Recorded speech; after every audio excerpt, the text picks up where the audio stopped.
Chris. And I'm Chris, and this is our journey forward.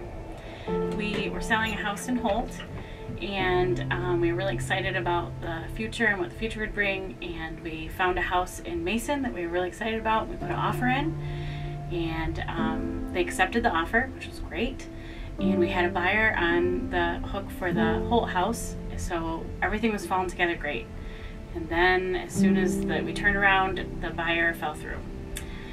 So this was really frustrating because we had 2 mortgage payments, and that was a little bit stressful, but we kept praying and believing in the Lord. And when it got the most stressful, we came up to the altar in church, and we prayed with Jared and Mackenzie, and I remember that was a really big breakthrough moment for me.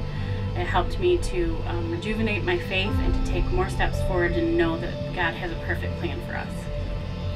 And I really remember the time we came over here to Jared and Jessica's for our life group, and I remember just sitting around and we were all praying together, and they prayed over us with the house. And this was probably, we'd been about 3 months in with the 2 mortgages, and I was a week or 2 later, the whole house had sold, and we were back to 1 mortgage.